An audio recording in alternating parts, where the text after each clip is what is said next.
Ngayong gabi, very special ang gabing ito sa Quiapo. Dahil mas gugustuhin ko na mapakinggan ninyo ang mensahe sa inyo mismo ni dating Pangulong Rodrigo Roa Duterte. Na dadalhin sa atin ang mensahe na yan ng kanyang maganda at magaling na anak na Vice President Sara Duterte.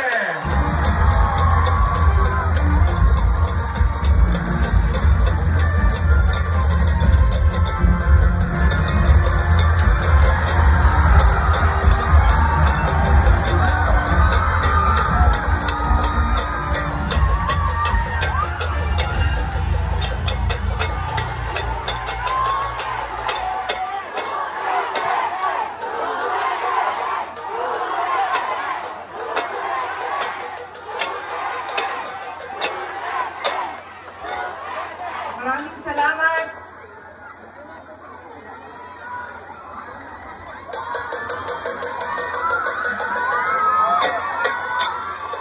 Assalamualaikum warahmatullahi wabarakatuh. Madayang maayong gabi kaninyong tanan. Magandang gabi sa inyong lahat. Unahin ko po muna ang aking mga pagpapasalamat. Nagpapasalamat tayo sa ating babalik na Mayor Isko Moreno Dumagoso sa kanyang pagpapahiram sa atin ng stage, ng ilaw, ng kuryente, ng mikropono para mapaabot sa inyo ang aming mga mensahe ngayong gabi na ito. Pangalawang pagpapasalamat ay sa inyong lahat, mga kababayan, dahil marami sa inyo ang hindi pa kumakain, hindi pa nagluto, pero nandito, galing pa sa trabaho, pero nandito kayo para makinig sa amin at sa aming mga mensahe para sa bayan. Maraming salamat po sa inyong lahat.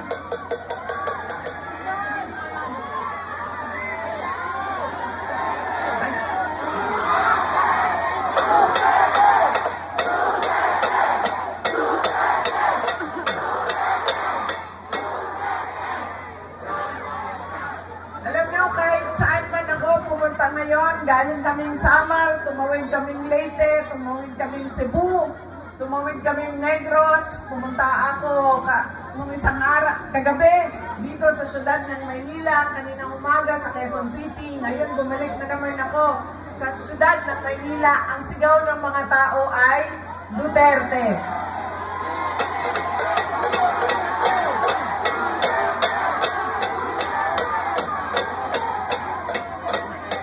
Baka lang po, nakakalimutan ninyo na hindi po ako kandidato ngayong eleksyon na ito.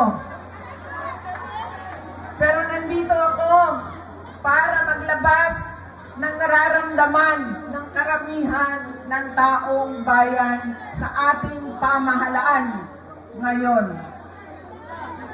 Pero tapusin ko po muna ang aking mga pagpapasalamat. Ang sunod po na pagpapasalamat ay mula sa akin, personal, sa inyong lahat, mula sa mga kasamahan ko at sa aming opisina sa tanggapan ng pangalawang Pangulo sa inyong patuloy na suporta at pagtitiwala sa aming lahat. Maraming salamat po sa inyong mga kababayan.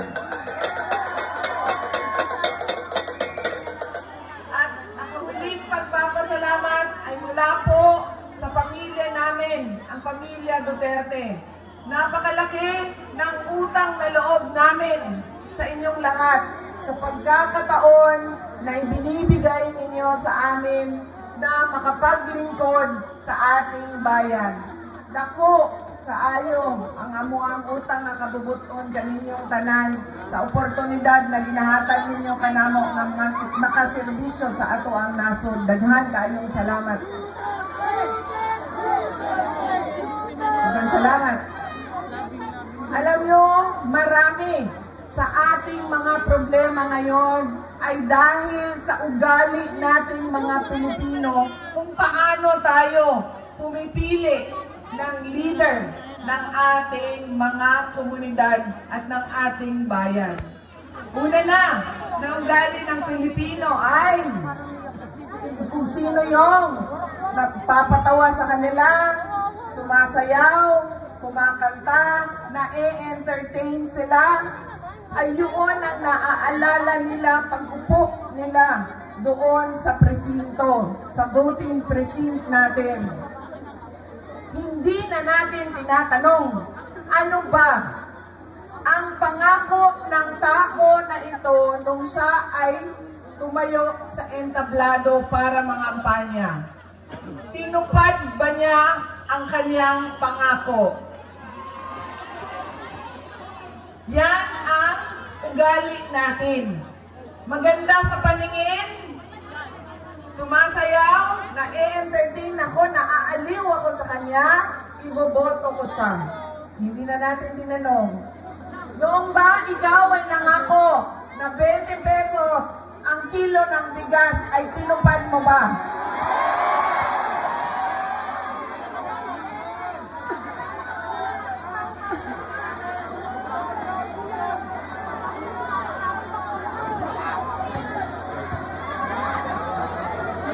Pangako noong taon 2022 na kampanya, 3 taon kinalimutan at ngayon may darating na naman na halalan.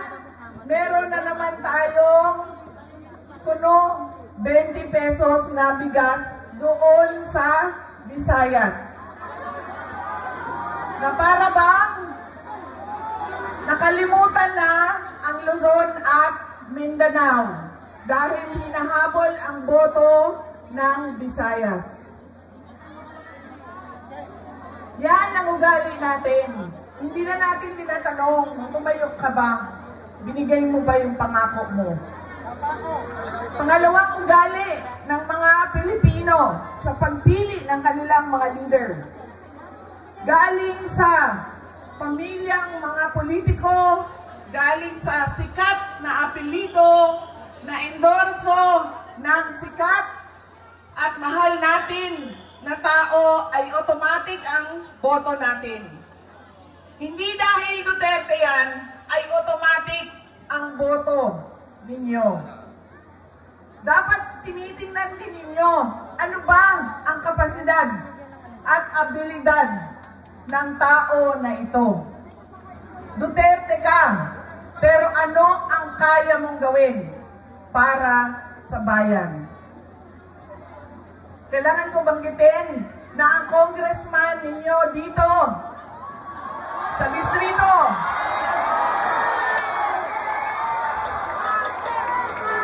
ay inendorso mo ba?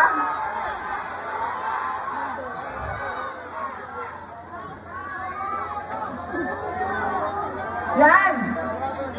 An example.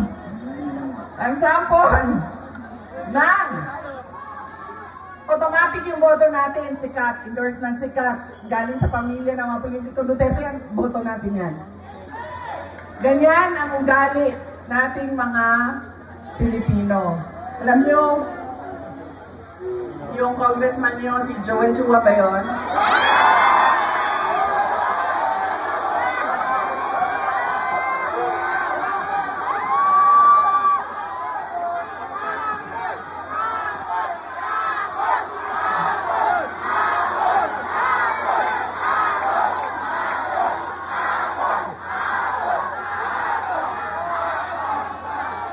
Sabi nung isang kaibigan ko na tiga Cebu, na kaibigan din niya, sabi niya, pare, bakit mo naman ginaganyan si Sara? Wala naman niyang ginawa sa iyo. Sinisira mo ang pangalan.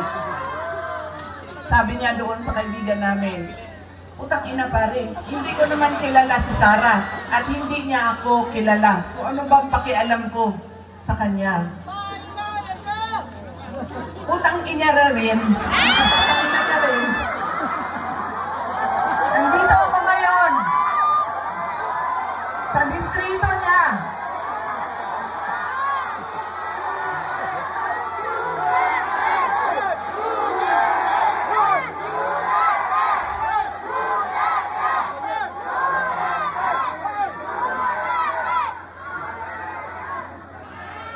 Nagpapakilala ako sa inyong lahat. Ako, si Sara Duterte. Kaya ko makipag-away sa kanal.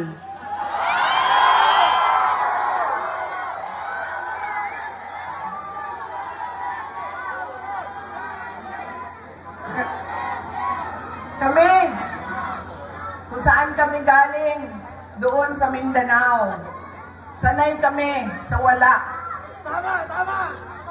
Kaya, walang mawawala sa akin kung dalhin ko ang away na ito dito sa kanal ng distrito ninyo.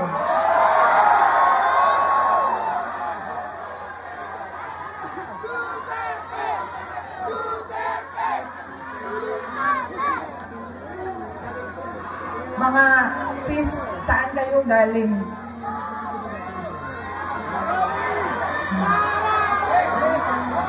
Kinsay mga tausog diri, mga Maranao.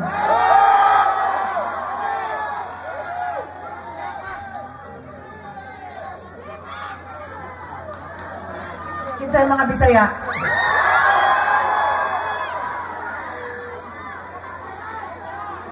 Ayaw mong kalimot ha, pag-abot sa adlaw sa piniliay, butangin na ninyo og 0 si Chua.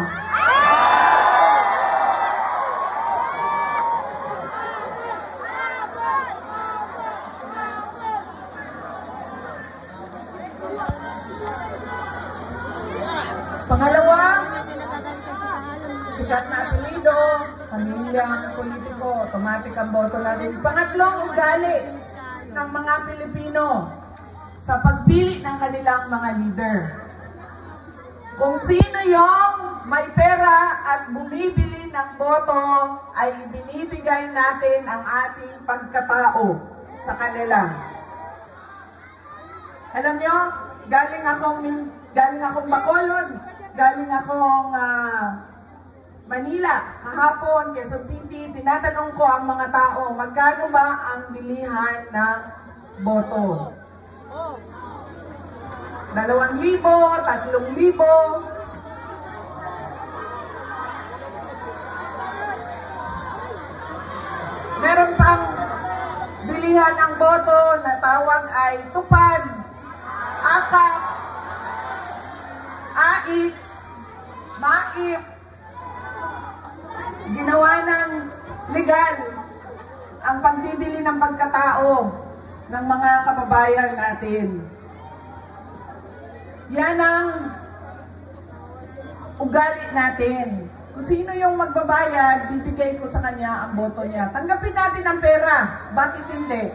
Galing naman yan sa gobyerno. Hindi na, ibibigay ko yung buong paa ko sa inyo kung merong politiko nagbibigay ng pera na galing sa bulsa niya. Lahat yan galing yan sa pondo ng gobyerno. Buwis natin yan. Tax natin yan na binabayad natin. Tanggapin nyo ang pera. Pero, pag-isipan nyo, karapat-dapat ba itong tao na ito na maging leader ng aming komunidad? Dahil, pag binibigay natin ang boto natin, at hindi natin pinag-iisipan ang ating initiate na pangalan, babalik na naman tayo doon sa hindi ko na kailangan ibigay ang pangako ko sa inyo habang ako ay nangangampanya dahil binayaran na kita para sa boto mo. Ano pa ba ang obligasyon ko sa iyo? Bayad ka para bumoto sa akin. So bakit pa ako magbibigay ng tama at totoong serbisyo? Kami doon sa syudad ng Davao, hindi kami naglalagay kailanman ng budget na pambili ng boto. Alam mo anong nangyayari sa Davao? Yes, ma'am. Ang mga taga-Marawi, naa sa Isla Verde, naa sa Boulevard, buboto sila sa umaga sa Davao City. Dahil buboto sila para sa mga Duterte.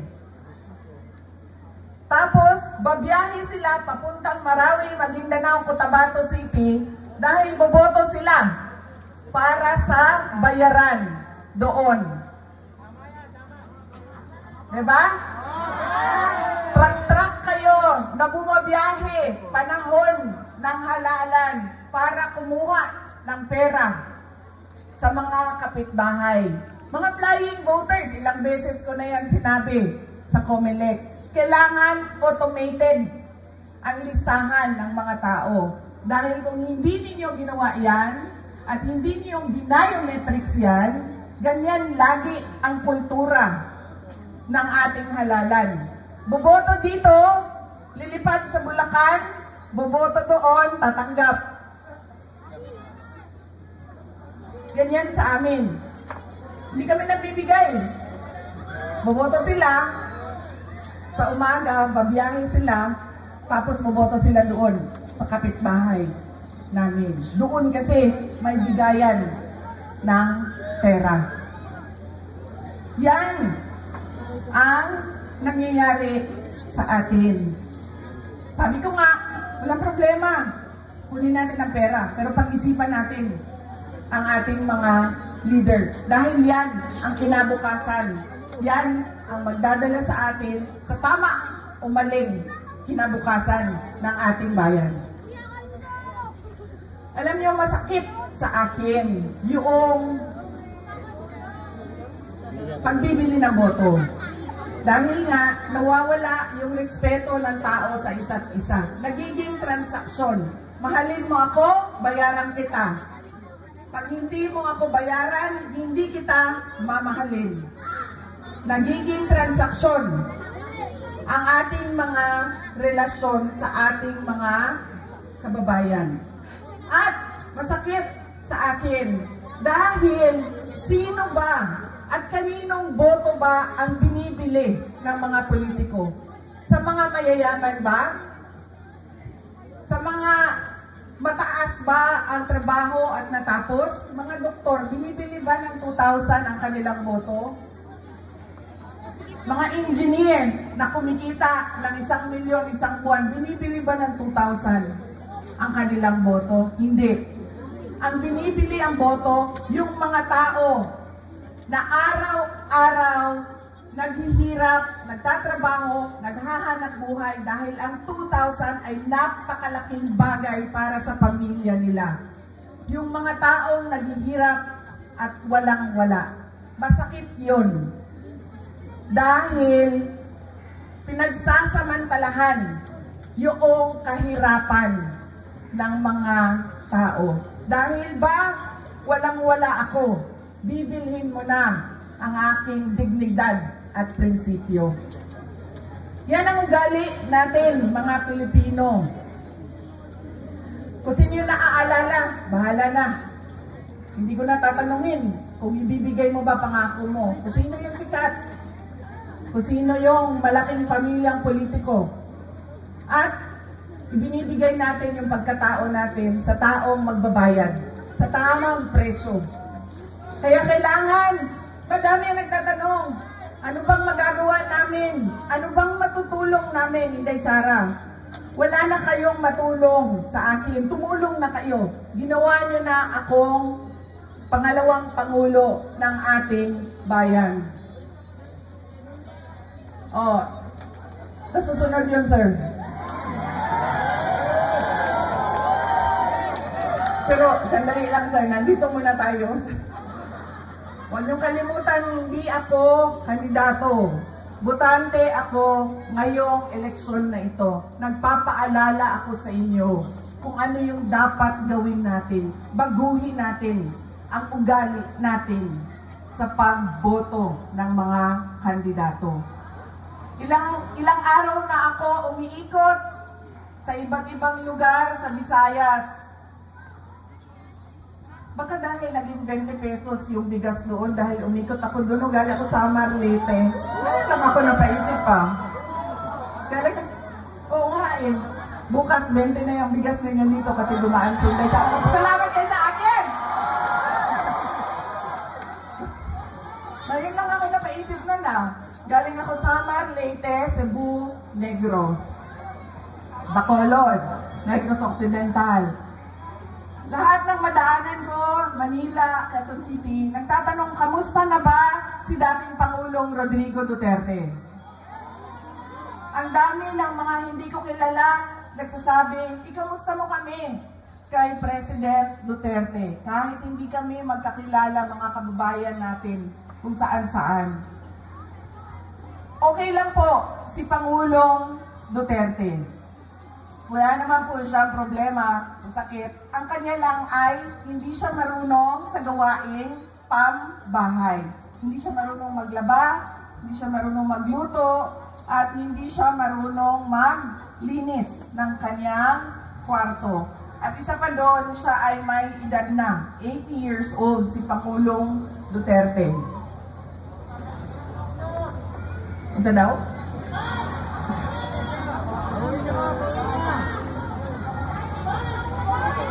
Sabi ko sa kanya, alam mo ang pinakamadali dyan, itlog na lang, halu-haluin mo lang yan, dagdagan mo ng asin at paminta, tapos lutuin mo sa mantika, okay na yan.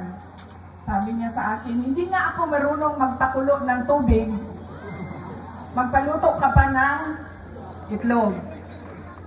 Yun lang naman ang kanyang challenges o nahihirapan siya doon sa loob. Noong may Coke Zero doon sa Air Supply kasi may vendo siya. May vendo sila. Noong kanina tumawag siya sa akin. Ganun pa rin, kinakamusta ko siya. Kamusta ba? May nararamdaman ka ba? Masakit ang ulo mo, masakit ang tuhod mo. Sabi niya, hindi. Masakit lang ang aking puso. Sabi ko, sabihin mo sa doktor, sabi niya, bakit masakit ang puso mo? Sabi niya, ay, nawala na kasi ang mga girlfriend ko.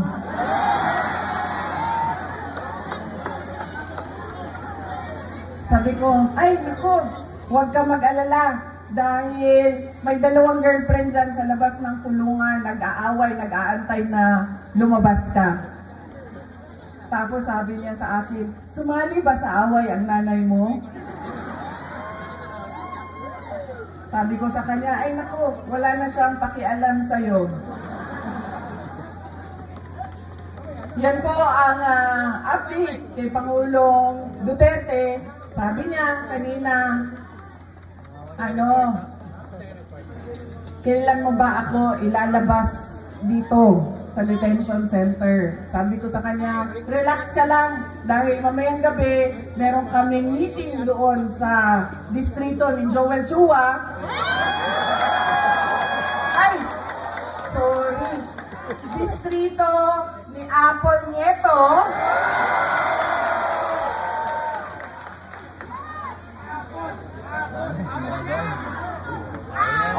At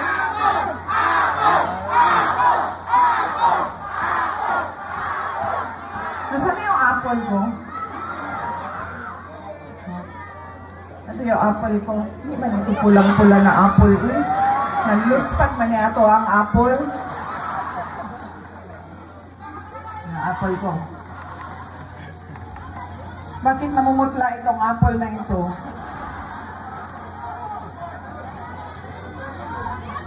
Ha?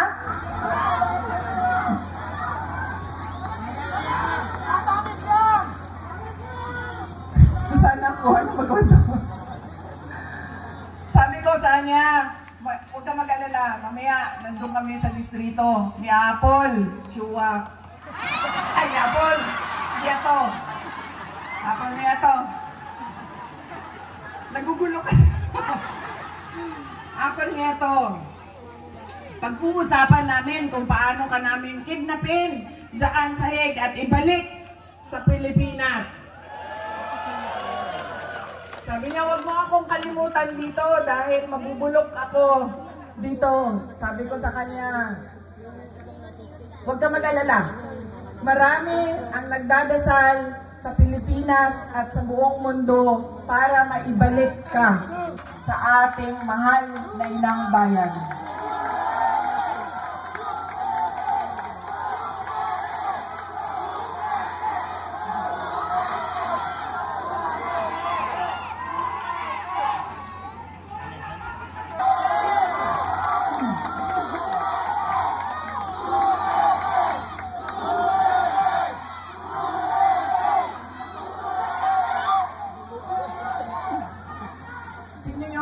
Mga maranaw dyan sa likod kanina.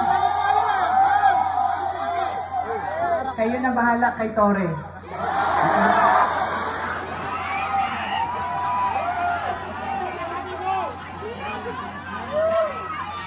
Si Congresswoman Apple Nieto na ang bahala kay Joel Chua sa tulong ninyo.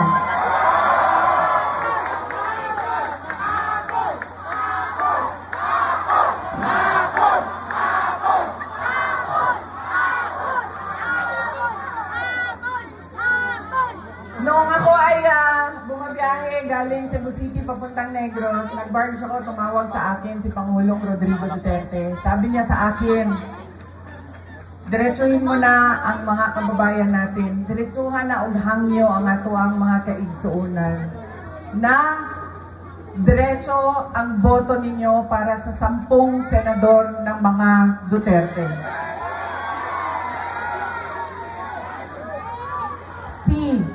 Bongo Bato de la Rosa, Jimmy Bondoc, Rodante Marcoleta, Philip Salvador, Attorney Vic Rodriguez, Attorney Jay Hinlo, Attorney Raul Lambino, Pastor Apollo Kibuloy, at Richard Mata.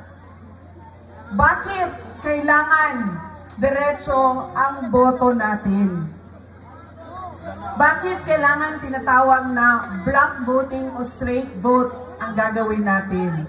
Dahil unang-una, kapag hinaluan ninyo ng ibang kandidato o leader na sa iba ang kanyang pamumulitika, ay magkakagulo lang, mag-aaway lang lagi at magbabangayan lang lagi.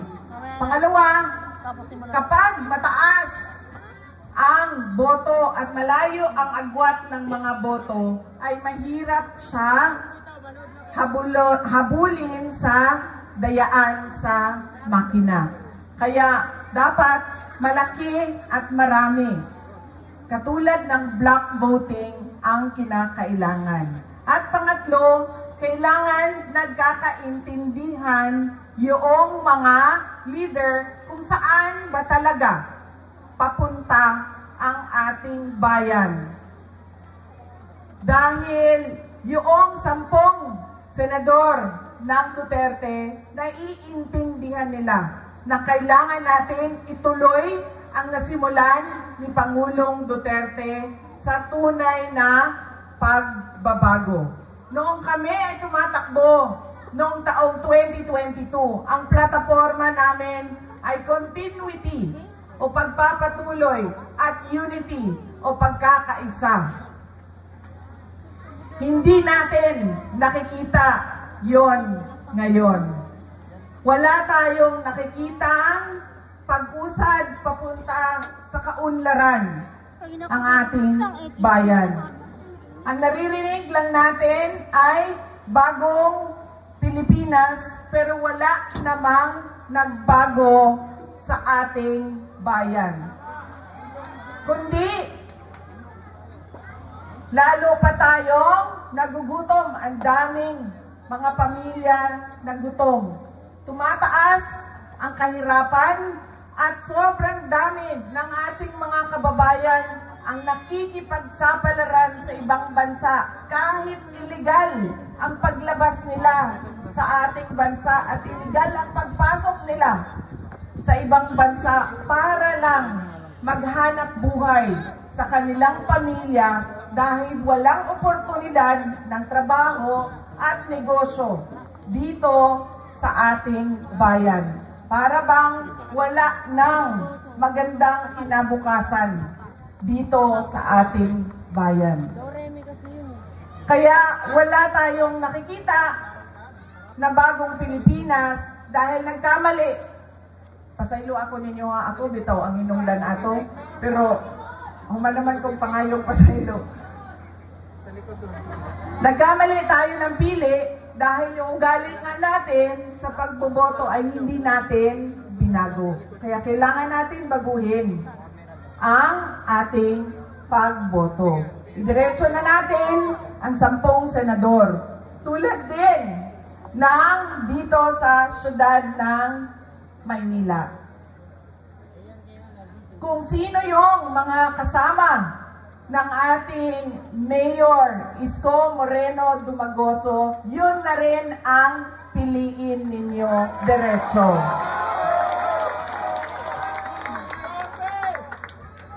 Dahil, tulad ng sinabi ko sa kanila, kung pipili kayo ng mayor dito, pipili kayo ng vice mayor sa kabila, pipili kayo ng 2 konsehal dito, 3 doon, o ilan bang, hati-hatiin ninyo ang boto, magkakagulo lang din ang inyong lokal na pamahalaan. Hindi makakagalaw ang mayor ninyo. Hindi din makakagalaw ang vice mayor ninyo. Kaya kung pumili na kayo na kay Mayor Isko Moreno kayo, lahat ng kasama niya, kasama na ang ating Congresswoman Apple Nieto, ay iboto na ninyo.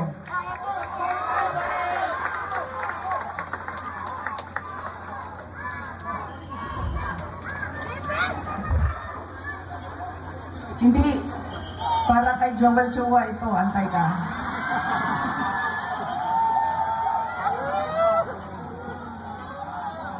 Sabi ng bata, kasi sabi, bigay daw yung apple.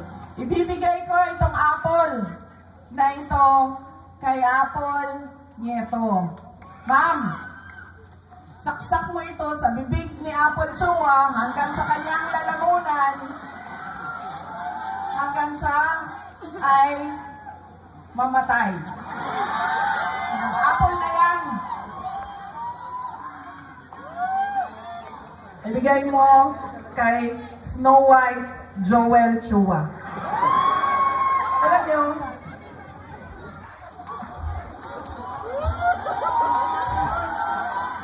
diba si Snow White kumain ng apple, tapos ang bilaukan, apple yan. Bigay mo yan sa kanya, saksak mo yan doon sa bibig niya.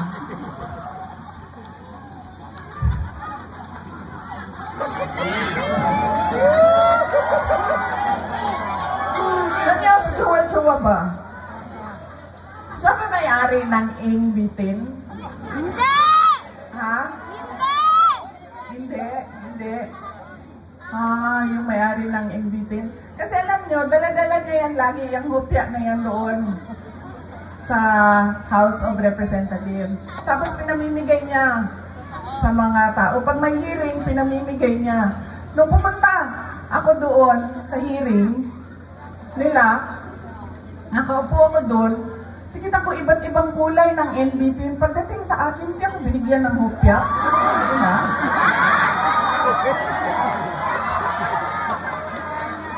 Parang hindi ako nagugutom. Parang hindi ako karapat-dapat bigyan ng hopya. Tapos, sinasabi niya, abogado siya, nung nandoon ako at pinapaot niya ako, magsumpa ka. Sabi ko, bakit ako magsumpa? Nakalagay sa rules ninyo, ang manunumpa lang ay witness. Hindi naman ako witness nito, resource person ninyo ako. So bakit ako manunumpa?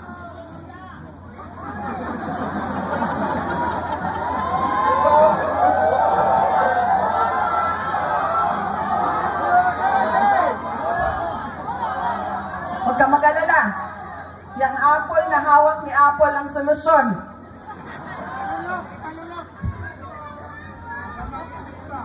Tapos, sige na. Huwag na yan, si Inday Sara, hindi sumasagot. Hindi niya masagot. Blah, blah, blah. Blah, blah, blah. Tapos sabi ko, okay, sige, walang problema. Pinatawag nila yung mga kasamahan ko sa aming opisina. Walang problema. Sabi ko, anong gusto ninyo? O sige, pupunta kami. Kaya naman namin sagutin yan lahat. O sige. Pagdating doon, kinulong na niya yung isang kasama namin, si Yusek Lopez. Nagalit na ako. Dahil ako naman yung hinahabol ninyo. Ako yung gusto ninyong paalisin. Ako yung gusto ninyong sirain. Bakit nyo dinadamay yung mga kasama ko sa opisina? Sinabi niya, pasensya na. Sinabi niya sa kapatid ko, pasensya na, sabihin nyo sa kanya. Dahil lahat naman tayo dito, sundalo lang. Kayo, sundalo kayo, kami. Sundalo kami ni Martin Romualdez. Hindi lang buwaya, sir. Tambalos-los yun na buwaya.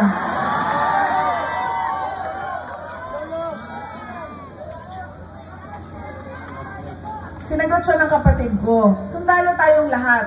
Pero kami, sumusunod kami sa tamang orders. Hindi kami sumusunod sa mali. Yan! Hindi ko nga alam kung paano niya napili yan si Joel Chua, pero nasabi na sa akin. Yan ang karakas ng inyong congressman. Ganyan ang pag-uugali ng inyong congressman. Hindi namimigay ng hopya. At sundalo daw siya.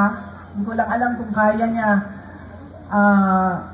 yung hirap ng pagiging sundalo daw siya, pero hindi naman niya sinusunod yung tama. Ang sinusunod niya ay yung mali.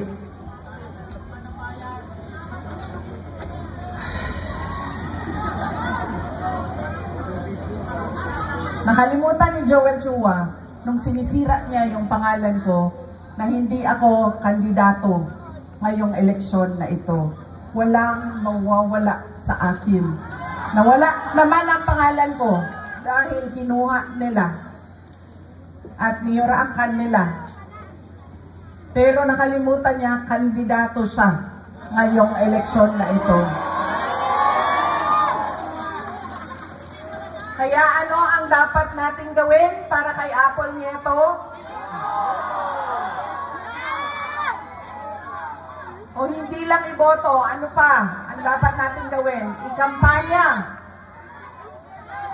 Idala sa lahat ng mga presinto.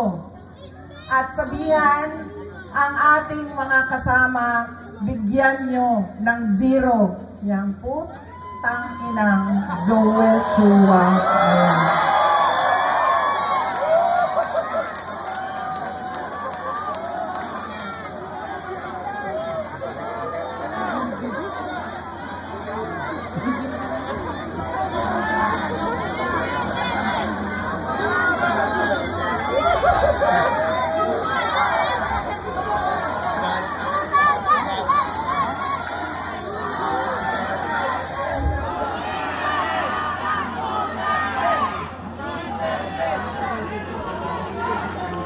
Mga kababayan, ang lahat ng ginagawa natin ay para sa Diyos, sa bayan, at sa bawat pamilyang Pilipino.